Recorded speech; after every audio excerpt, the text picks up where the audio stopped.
চাঁদ রাতের সঙ্গে মেহেদি গাছের গভীর সম্পর্ক। এই মেহেদি গাছ ছাড়া মেয়েদের ঈদ অসম্পূর্ণ। চুলের যত্নেও মেহেদি গাছ অতুলনীয়। আমরা যারা বিদেশে থাকি তারা ভাবি, ইস, মেহেদি গাছ থাকলে অনেক ভালো হতো। আমরা ইচ্ছা করলেই কিন্তু রুমের জানালাতে মেহেদি গাছ লাগাতে পারি। আমি বীজ থেকে চারা করেছি। প্রতিদিন 2-3 ঘন্টা রোদ আর একদিন পর পর পানি, এটাই যথেষ্ট।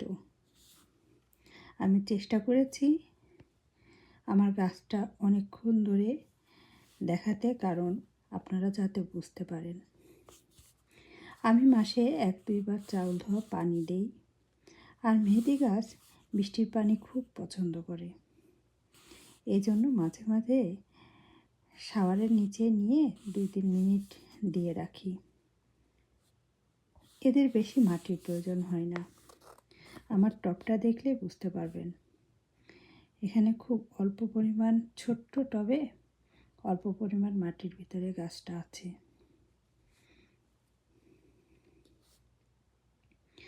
আমার গাছ 5 মাস মতো রুমেই আছে, তারপরেও পাতাগুলো কত তরতাজা।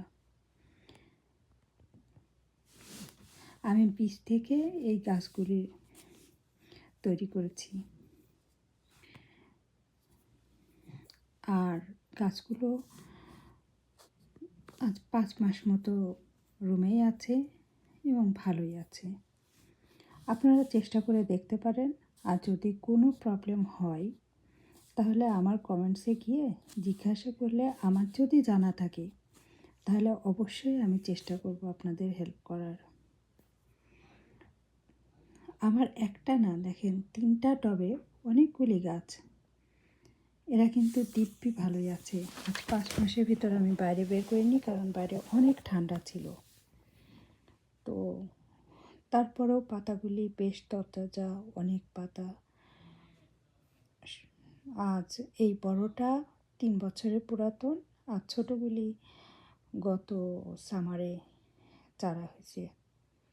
তো আজ এই পর্যন্তই। আপনারা চেষ্টা করে দেখতে পারেন।